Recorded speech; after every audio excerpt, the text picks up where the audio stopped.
The Milton University function room reeked of pretension, leather-bound books, marble floors, men who thought themselves gods. The chandeliers threw rainbows across the floor, glasses clinked, conversations blurred into a buzz across the room. We scowled at each other as we drank wine worth more than most people's weekly wage. I sat rigid in my chair, my back straight in my midnight blue dress, the one Thomas had insisted I wear. I know that the red dress is your favorite, but it's so tacky, so last year, he'd said with a grimace. It had taken me 20 minutes of careful work to style my chestnut hair just how he liked it, to better display my one truly exceptional feature. My cheekbones. The chunky gold bracelet he'd given me after our last holiday in the Caribbean felt cold and heavy against my wrist. It was nothing now except a beautiful shackle, a metaphor illustrating what my life had become. My strong yet delicate fingers had once been capable of playing concert-level classical guitar pieces.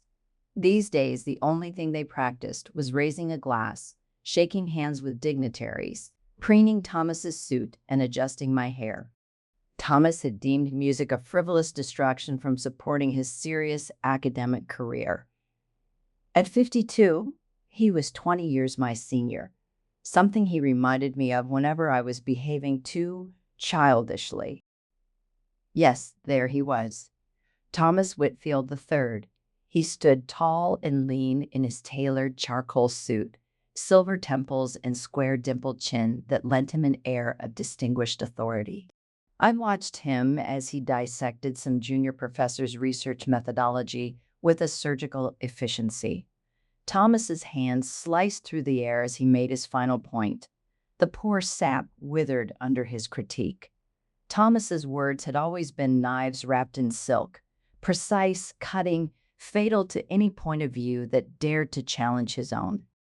The room murmured approval as the victim retreated back to his table, his tail between his legs like a scolded dog. In that moment, I saw my father smile, superimposed over Thomas's shiny porcelain veneers, identical in their terrible perfection.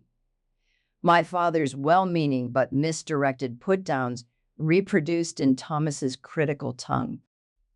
I'd experienced 2 generations of unsatisfied men, sculpting me, chiseling pieces off, making me smaller, all in the name of improvement. My stomach dropped. Damn, my body always understood before my mind did. I had married my wound, thinking it would somehow heal me. But wounds don't heal wounds. They bleed, they fester, and they scar. No matter how hard we try to cover them up with beautiful things, eventually we all have to accept and deal with the ugliness of our past. I pushed my chair back. I stood. God, I need some air, I said to no one in particular. I quaffed the rest of my wine in a single gulp, placing the empty glass precariously on the edge of an antique sideboard, hoping it would leave a stain in the wood, or hoping it would fall, hoping it would smash into a million tiny shards on the tiled floor. Slightly dizzy, I pushed aside the thick velvet curtains and stumbled outside into the night. The balmy air clung to my skin as I walked away from the party, away from Thomas, away from the ghost of my father. The laughter of the room seemed to follow me, muffled through the old French doors. I could still feel the dull numbness of the wine seeping through my veins as I danced delicately along a dark path to the soft tune of Robert Lund's Fire Dance at Dusk playing in my head. I hummed the tune as I whirled. The university campus sprawled before me, with paths leading to various buildings. Gothic spires reached toward the stars, their shadows making patterns across the cobblestones. I had once thought them beautiful. I had once thought many things beautiful. But that was a long time ago now. As I danced, my heels struck the cobbles like hammer blows on an anvil, each impact forging something new inside me, something sharp, something dangerous. The shadows seemed to pull away from my path as if clearing the way forward. The moon watched, impossibly large. I felt its pull deep inside my bones. Thomas's building rose ahead, Whitfield Hall, named after his grandfather. Suddenly, a rock seemed to materialize in my hand, smooth and cold as if the night itself had conjured it. I squeezed it gently, measuring its heft in my palm. Then I pulled my arm back quickly and threw it towards the square windows and the wooden doors of the foyer. The crash of glass and wood reverberated throughout the empty campus. I looked around, satisfied no one was nearby. I reached through the jagged opening and unlocked the doors from the inside. The building smelled of leather and old paper and well-oiled wood. I crunched over the glass to the woolen carpet beyond. I kicked off my Gucci shoes and deposited them in a nearby bin. Walking the corridors barefoot, I savored the soft give of the plush floor coverings. Each step sent electric currents up my legs, into my spine, into my brain. The alarms were wailing now. My shoulders quivered. The sound fed something desperate and starving inside of me. I felt a purpose forming. I strode down the hall, turned left. Second door on the right, Thomas's office. I turned the handle and slid inside. This place was his temple. I had worshipped here too often, laughed at his jokes, talked him up to his colleagues, made love to him on his desk. I started on the bookcase. I pried each carefully arranged edition from its place on the shelf and launched them across the room one by one, ignoring the dull thud as they hit the floor like dying birds. I didn't stop until I had cleared the whole case. Then I scattered the papers from his desk and ripped down the painting of Thomas Whitfield Sr., screaming as my hand karate chopped through the fragile canvas. Thomas's precious stuffed stag head watched from the wall, its glass eyes scowled in judgment at my intrusion into its domain. I dragged a chair across the floor, climbed up, and grabbed the antlers. They felt warm, fuzzy, alive somehow. My lip curled. I twisted, I yanked. The antlers came away in my hands with a satisfying crunch of bone and wood. I threw them to the floor and hung all of my weight on the main centerpiece, my legs dangling and kicking a foot above the ground. The mounting cracked. Plaster rained down. I stood back on the chair, and with a final yank, I slammed the stuffed trophy face down to the floor. Looking around, I spied Thomas's ornately engraved solid silver Zippo lighter on the desk, shiny and pretentious like everything else about him.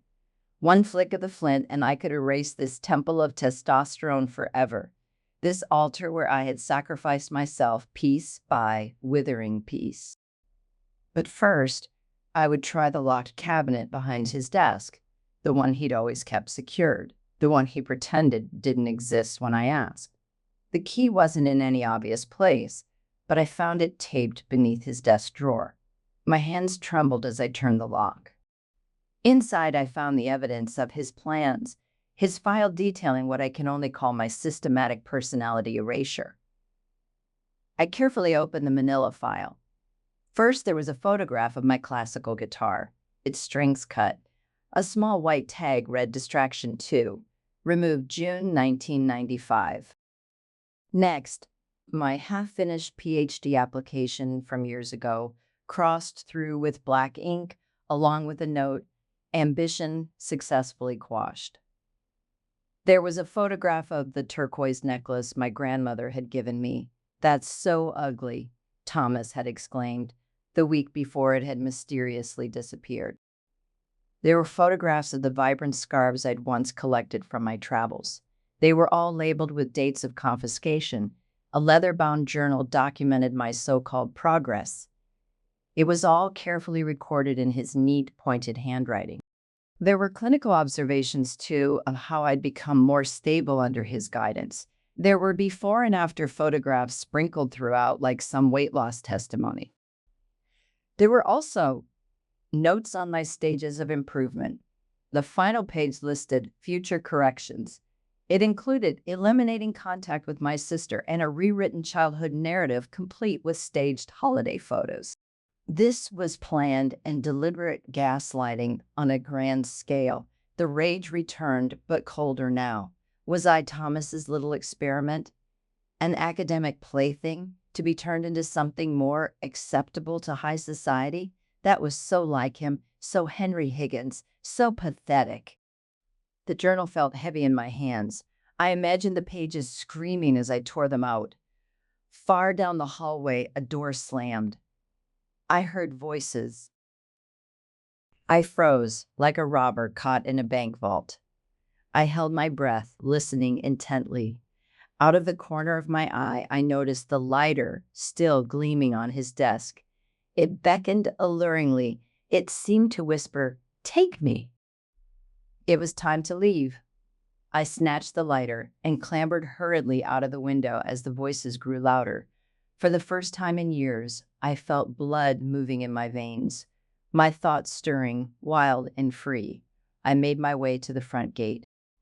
Outside, at the taxi stand, an out-of-town cab waited, its driver an anonymous dark silhouette behind cigarette smoke. As I opened the door, he didn't even look.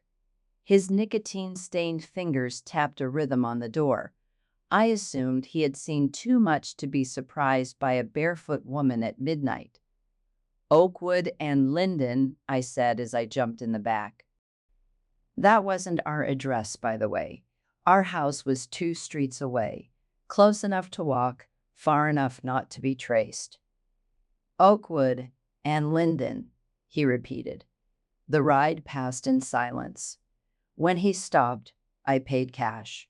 No receipt, no paperwork to implicate me later. His headlights cut yellow beams through the fog as he pulled away. I walked the rest of the way to our home gingerly, flinching at each sharp stone against the soles of my feet. The mansion rose through the trees, 3 stories of architectural arrogance, a residential codpiece I had once called it.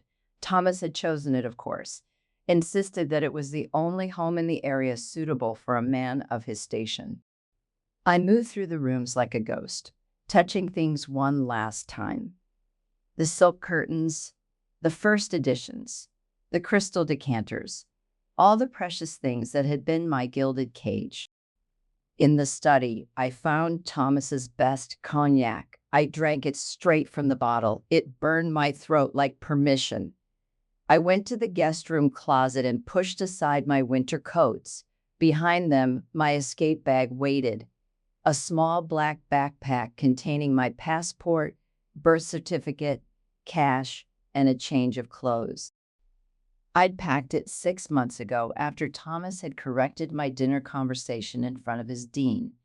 Enough bullshit, I thought to myself. Fuck this. My mind had been made up. Time to leave. It was just a matter of when. I made a short detour down to the garage to retrieve a jerry can from the gardener's enclosure. The gasoline made interesting patterns on the marble floors down the hallway. Beautiful in their own way, like abstract art. The art of escape, the art of freedom. I soaked the library first, where I had received constant lectures about my inadequacy, then the bedroom where I had satisfied his fantasies, his role plays, his fetishes, progressively giving more of myself away. Next came the dining room, where we had eaten his favorite meals, the lounge room, where we had watched his favorite TV shows. Finally, I had done enough. The gasoline fumes made the air shimmer and dance. I made my way outside. I flicked open the cap on the Zippo lighter. Carefully, I rolled the flint. Sparks flew, igniting the wick. I watched the flame dance between my fingers.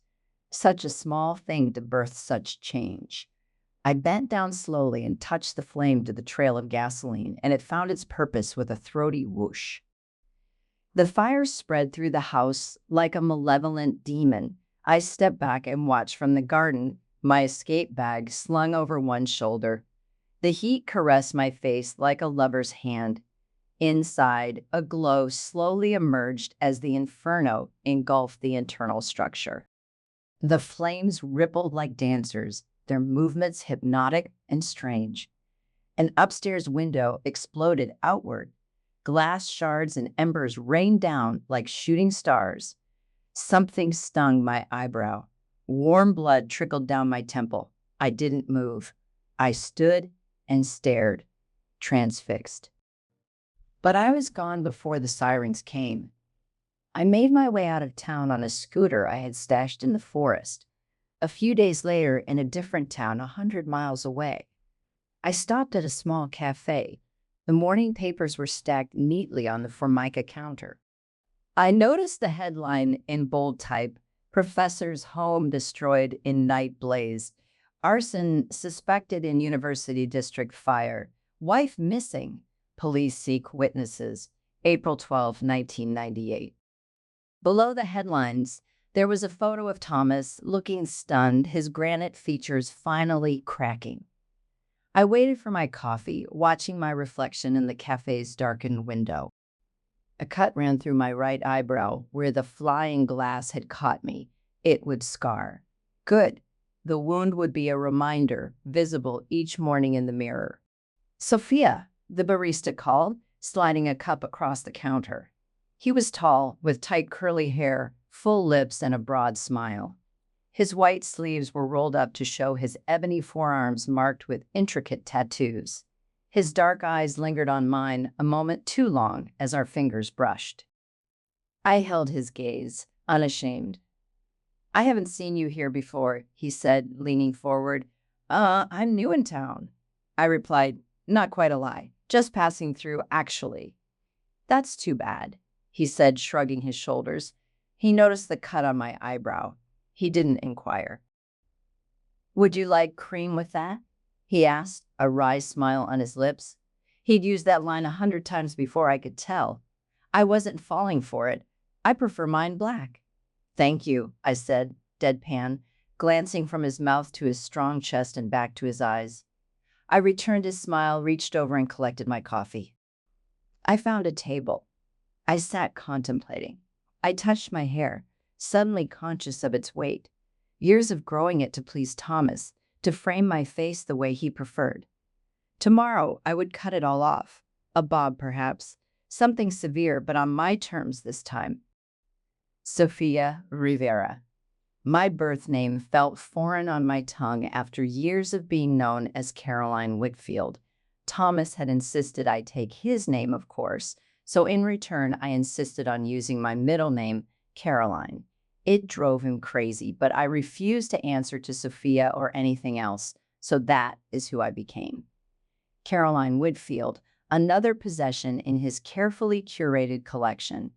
I would reclaim my name tomorrow along with the rest of myself. The first call would be to my bank in Chicago, where 5 years of skimmed household money sat in an account Thomas knew nothing about.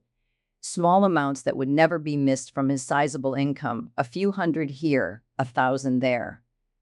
I had been methodical and patient. I'm the kind of woman who could wait years for the right moment. $97,000, enough to disappear, just enough to start over. I think I'll head to Seattle. I'd always loved the rain, the way it washed everything clean. Thomas hated the Pacific Northwest. He called it provincial. That only made it more appealing now. I imagined myself in a small apartment overlooking Puget Sound. My body finally my own again, no longer a territory to be claimed and colonized by a man who mistook possession for love. The application forms for the WSU Psychology Doctoral Program sat folded in my bag. Of course, Thomas had laughed when I'd mentioned finishing my PhD. He said my scattered thinking wasn't suited to serious academic work. The irony of burning down a psychology professor's house wasn't lost on me. Some lessons in human behavior can't be taught in classrooms. I stood up and walked away. My hips swayed gently with the freedom of a woman who doesn't need to give a damn about who might be watching. Ahead, the road stretched empty and inviting.